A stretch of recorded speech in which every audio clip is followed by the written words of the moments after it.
रस्सी और ढक्कन के इस्तेमाल से बनाएंगे मल्टीपर्पज जबरदस्त स्टैंड जिस पर आप अपनी बुक्स, पौधे और जूतों को भी ऑर्गेनाइज कर सकते हैं। बिल्कुल भी जुगाड़ू नहीं लगेगा, फुल एस्थेटिक लुक आएगी। स्पिनर से हम बनाएंगे बहुत कीमती चीज जीरो कॉस्ट के साथ, और थर्मोकोल और पेट्रोल के साथ हम ऐसा इस्तेमाल शेयर करेंगे जो यूट्यूब पर आपने पहले कभी नहीं देखा होगा, और लंबी आस्तीनों को बगैर काटे स्टाइलिश लुक हम देने वाले हैं। गंदे पुराने फर्नीचर को नई चमक देंगे घर की चीजों के साथ, और बहुत सी टिप्स जो आपके बहुत काम आने वाली हैं। बिस्मिल्लाहिर्रहमानिर्रहीम, अस्सलाम वालेकुम। हुमा किचन टिप्स और ट्रिक्स में खुशामदीद। स्पिनर के साथ खेलने के बाद जब बच्चों का दिल भर जाता है तो वो फेंक देते हैं, तो हम इससे बनाएंगे जबरदस्त सा एक ऑर्गेनाइजर। इसमें से एक साइड से आपने ये पिन निकाल देनी है, दूसरी साइड लगी रहने देनी है। अब आपने एक बड़ी सी प्लेट ले लेनी है और उसके बैक साइड पे बिल्कुल मिड में आपने इसे स्टिक कर देना है, हॉट ग्लू के साथ या डबल टेप के साथ, जो आपको ईजी लगे।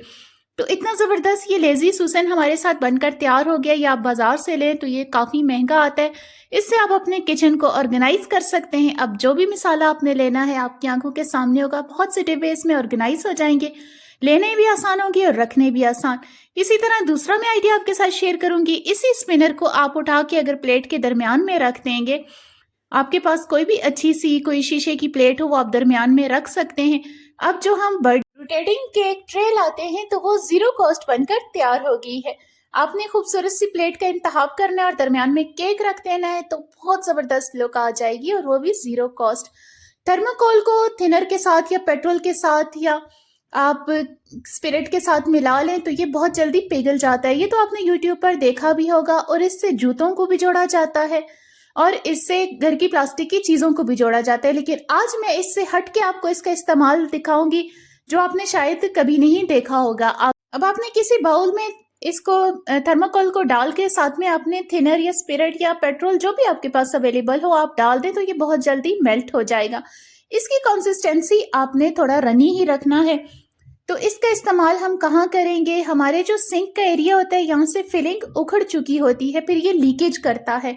इसको अगर आप अपने सिंक एरिया में थोड़ा थोड़ा रनी टाइप इसको लगा लेंगे और ये तकरीबन 2 दिन बाद ये बहुत अच्छे से ड्राई हो जाएगा, इसकी लीकेज ख़त्म हो जाएगी। क्योंकि अक्सर इसके लिए हम जो बाज़ार से फिलिंग लाते हैं वो बहुत एक्सपेंसिव होती है और अक्सर ये काम मर्दों तक रहता है, तो फिर कई दिन तक ये पड़ा रहता है। आप खुद इस तरह अपने किचन के छोटे छोटे जो मसाइल हैं उनको हल कर सकती हैं। अक्सर शेल्फ जो होता है, गर्म चीज़ रखने से वो पत्थर भी टूट जाता है, क्रैक आ जाता है। इससे यकीन करें बहुत अच्छा वो जो शेल्फ का ये पत्थर होता है मार्बल, वो बहुत अच्छे से जुड़ जाता है। इसके अलावा टाइल्स के दरमियान जो ग्राउट की फिलिंग होती है वो अगर निकल जाती है, खाली हो जाते हैं ग्राउट्स, तो आप इससे उसकी फिलिंग कर सकते हैं। या अगर मार्बल के दरमियान भी अगर उसकी फिलिंग उखड़ जाए तो आप उसको भी इसकी हेल्प से इसको फिल कर सकती हैं आप खुद ही आसानी के साथ। या फिर हमारे छत पे अक्सर जो सीमेंट निकल जाता है, जगह खाली हो जाती है तो नीचे सेम आती है, वो भी बहुत ज़बरदस्त फिल हो जाती है। नेक्स्ट स्टेप पे आपने एक साफ खाली बाउल में सरसों का तेल ले लेना है और उसमें थोड़ा सा शैम्पू आपने ऐड कर देना है, तकरीबन हाफ क्वांटिटी में तेल की। और फिर आपने कुछ ही मिकदार इसमें वाइट विनीगर की ऐड कर देनी है और इनको अच्छा सा मिक्स कर देना है। इतनी ज़बरदस्त चीज़ बनकर तैयार हो जाएगी कि आपके हज़ारों रुपए की बचत होने वाली है। तो अक्सर हमारे फर्नीचर पर धूल मट्टी बन जाती है, जो इसकी जो असल पॉलिश जो इसकी शाइन होती है उसको ख़त्म कर देती है। तो आपका फर्नीचर भी अगर बहुत गंदा हुआ है, अगर उसकी पॉलिश डल हो चुकी है या उसकी शाइनिंग गायब हो चुकी है, तो आप इस तरह इसका इस्तेमाल कर सकते हैं। पहले आपने फर्नीचर पे जो ज़्यादा एक्स्ट्रा मट्टी वगैरह है आपने उसको क्लीन कर देना है और डस्ट फ्री करके आपने फर्नीचर को किसी साफ कपड़े, नरम कपड़े के साथ इसको अच्छे से अप्लाई कर देना है। इससे फर्नीचर की शाइन वापस आ जाती है, जितनी भी इसकी चमक मांद पड़ गई है वो दोबारा रिस्टोर हो जाती है। जो सरसों का तेल होता है वो वुड को बहुत अच्छा सीजनिंग करता है, उसके ऊपर उसको नरिश करता है और उसके ऊपर एक कोटिंग बना देता है ताकि वो नमी से महफूज रहे। ये एक मिथ है कि जो सरसों का तेल है वो डस्ट को खींचता है, बिल्कुल भी नहीं। जब आप इसे शैम्पू और सिरके के साथ मिक्स करते हैं तो इसकी प्रॉपर्टीज चेंज हो जाती हैं, इसकी ग्रीसीनेस खत्म हो जाती है, तो ये आपकी वुड को अच्छे से प्रोटेक्ट करता है। तो जो सरसों का तेल है ये ज़माना कदीम से वुड पे सीजनिंग के काम आता रहता है। अब आप देख सकते हैं बिफोर भी आफ्टर भी कितना अच्छे से क्लीन हो गया है। अक्सर बच्चों के या आपके अपने रेडीमेड सूट होते हैं या आप टेलर से भी सिलवाएं तो बाजू कुछ लंबे हो जाते हैं, तो इनसे काम करना थोड़ा मुश्किल होता है। अगर आपका भी बाजू कुछ इस तरह लंबे हो गए हैं आपकी स्वेटर के या आपके कपड़ों के, ब्लाउज के, कुर्ती के, तो आपने सुई ले लेनी है और सेम धागा ले लेना है, जिसका फैब्रिक हो उसी कलर का धागा, और आपने हल्का हल्का इस तरह सिलाई कर देना है। अब जितना आपने कम करना है इतना आपने सिलाई कर देना है, और इस धागे को आप थोड़ा सा खींचेंगे तो इसमें चुनट पड़ जाएगी, जो बहुत खूबसूरत भी लगेगा, स्टाइलिश भी लगेगा, और बगैर काटे आप इस बाजू को घर पर ही ठीक कर सकते हैं। अक्सर बच्चों की जो बाजू होती हैं, बच्चियों के, हम उन्हें काटना नहीं चाहते क्योंकि वक्त के साथ जब वो बड़ी होती हैं तो बाजू की लेंथ भी बड़ी होती है। तो इस तरह आप बगैर काटे उसे खूबसूरती से एक स्टाइलिश लुक दे सकते हैं। देखिए पहना हुआ भी बहुत खूबसूरत लगता है। आप चाहें तो इनके दरमियान पर्ल्स भी लगा सकते हैं जो इसकी खूबसूरती को चार चांद लगा देंगे। इस तरह जो ताला होता है काफ़ी पुराना हो जाए तो वो फिर खुलता नहीं है। तो आपके साथ एक छोटी सी टिप शेयर करने वाली हूँ। आपने जो पुरानी सी की है जिस पे जंग लगा हुआ है, आप इस तरह कैंडल जो होती है आप उस पर रब कर दें। कैंडल से ये जो चाबी है ये अच्छे से लुब्रिकेट हो जाती है और इस तरह ताला आसानी से खुल सकता है। अब आप इस चाबी को ताले में लगाएंगे तो जितना भी पुराना ताला होगा, जितना भी सख्त हुआ जाम हुआ ताला होगा, वो आसानी से खुल जाएगा। इस तरह जीरो कॉस्ट आप अपने पुराने ताले को फेंकने के बजाय ठीक कर सकते हैं।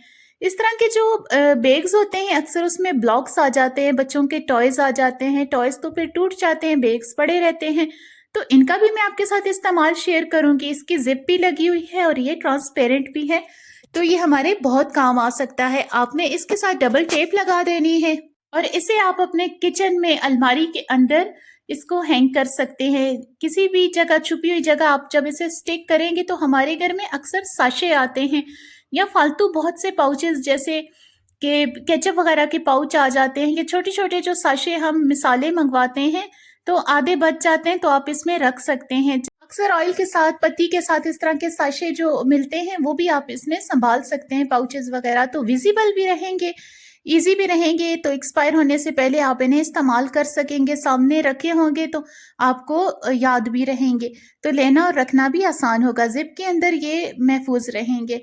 फालतू रस्सी और बेकार ढक्कन की मदद से हम बनाएंगे स्टैंड जो मल्टीपर्पज काम आएगा। इसमें आप अपने बहुत सी चीज़ों को ऑर्गेनाइज कर सकते हैं।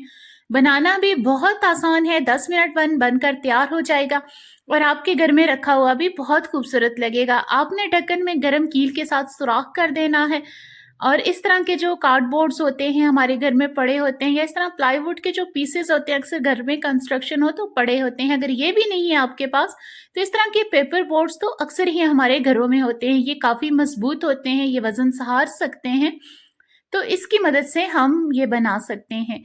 अब आपने इसके जो क्लिप होते हैं वो आसानी से निकल जाते हैं, बस हल्का सा आपने इसे छुरी के साथ पुश करना है। ये एक कील सी, पिन सी लगी होती है जो बहुत इजीली रिमूव हो जाती है, तो इसका इस्तेमाल भी मैं आपके साथ बताऊंगी। ये क्लिपर कहाँ इस्तेमाल कर सकते हैं आप, दोनों साइड से आपने बराबर इसके होल कर देना है।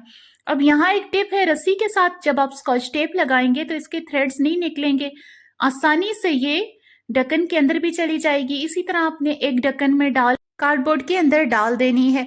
ढक्कन लगाने का मकसद ये है कि ये जो रस्सी है जब इस पे दबाव पड़े तो ये सुराख को बड़ा ना करे, मतलब इसको महफूज रखे, ये टूटे ना। तो ये दोनों तरफ मैंने इसी तरह डाल दी है। दोनों तरफ आपने रस्सियां डाल के ढक्कन जिस तरह वीडियो में दिखाया है इसी तरह आपने दोनों तरफ बना लेना है। पहले आपने दोनों रस्सियों को लेकर एक गिरा लगानी है और फिर अलग-अलग सिंगल रस्सी को लेकर एक गिरा लगानी है, दोनों के बराबर फासले पर। फिर आपने ढक्कन लगा देने हैं। इस तरह दूसरा कार्डबोर्ड भी आपने जोड़ देना है, तो ये एक शेल्फ्स बनकर तैयार हो जाएंगे। आप इसकी जगह कोई कार्डबोर्ड का भी इस्तेमाल कर सकते हैं, लेकिन वो इतने मजबूत नहीं होते, तो इस तरह अगर पेपर बोर्ड का इस्तेमाल करेंगे तो ये आपके मल्टीपर्पज़ काम आने वाला है। अब आप इसकी शेल्फ की मिकदार अपने हिसाब से भी बड़ी छोटी कर सकते हैं। अगर बच्चों के रूम में लगाएंगे तो वो अपनी बुक्स वगैरह इसमें असेंबल कर सकते हैं। अगर आप शूज़ के लिए लगाना चाहते हैं तो इसे अपने बाहर गेट के साथ लगाएं तो शूज़ भी बहुत आसानी से इसमें असेंबल हो जाएंगे। और मैं तो इसको पॉट्स के लिए रख रही हूँ, मैं अपने इसमें छोटे छोटे पॉट्स रखूँगी।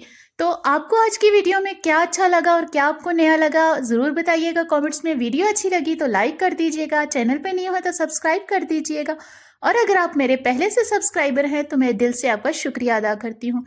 मिलते हैं किसी नेक्स्ट वीडियो में, तब तक के लिए अल्लाह हाफिज़। अपना ख्याल रखें, अपने प्यारों का ख्याल।